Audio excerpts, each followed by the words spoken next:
Chad here with the Warrior Path Tactical Fitness and Nutrition Coaching. I'm here today to talk about some of the misconceptions around carbs, why they aren't as bad as people think, and some of the known issues associated with high carbohydrate intake.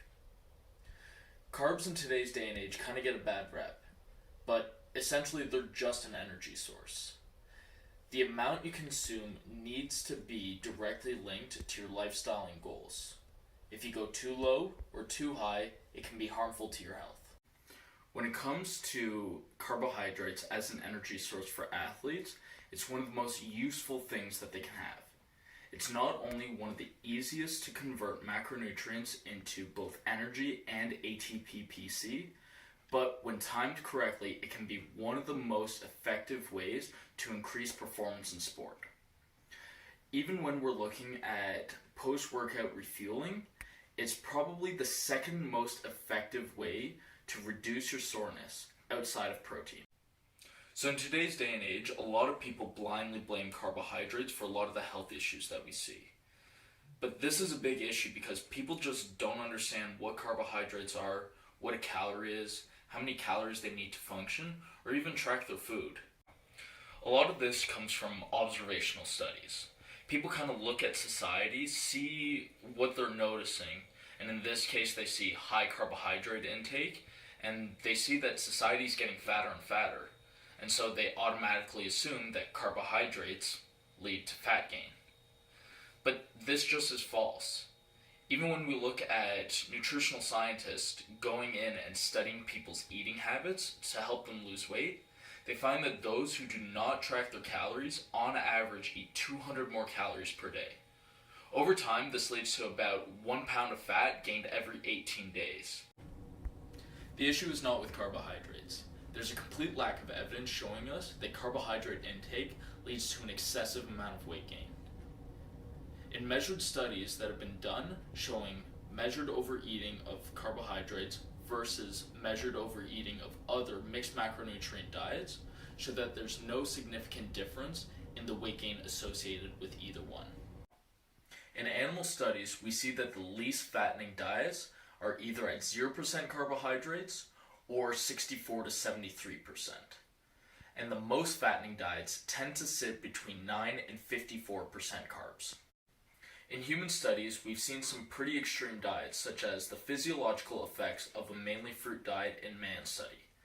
This gave participants 52 to 64% of their total calorie intake coming from carbohydrates, 37 to 45% coming from fat, and 5.6 to 8% coming from protein.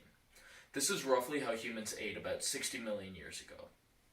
Through this study, we found that there was a large decrease in weight coming in the first few weeks, and then after it hit their metabolic threshold, where they normally sit, it leveled off. This shows us that carbohydrates aren't the issue. It's modern food. The human brain dictates all of our food reward and craving pathways. These pathways were created millions of years ago to ensure that during times of abundance, we could consume as much energy-dense food as possible. This is because we are constantly going through phases of extreme abundance and absolute starvation. We needed it to survive. These pathways are heavily expressed when we consume foods that are loaded in carbohydrates, fat, salt, and other flavorful agents. We generally associate them heavily with either soda or processed foods. When it comes to these food reward pathways, they light up our brain like cocaine would.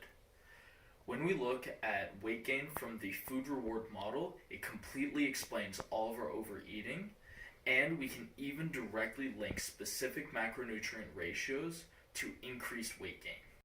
There are two major factors that are linked to weight gain. One are sugary drinks with up to 27% sucralose concentration. The other are foods with close to 34% fat and 9% sugar by weight. These are linked to them specifically because of high energy concentration, texture preferences, reduced satiation, and high food reward. When it comes to weight loss or weight gain, all it is a simple law of physics and a math equation. When we're talking about the law of physics, we're talking about the first law of thermodynamics. This states that energy cannot be created or destroyed. Energy stored in fat can only be released by utilizing it. Next, we have the math equation. Calories in must be greater or lesser than the calories we utilize.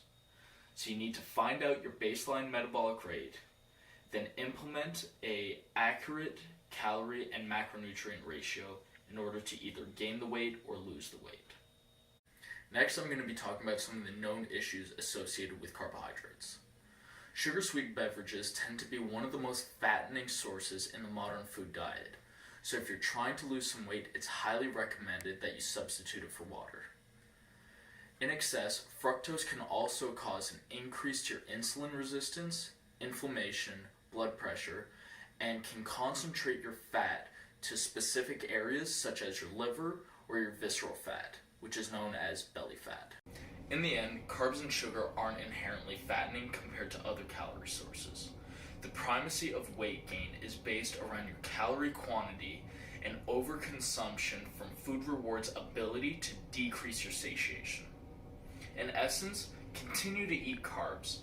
If you're doing it in proper portions, you won't experience any weight gain or any ill effects.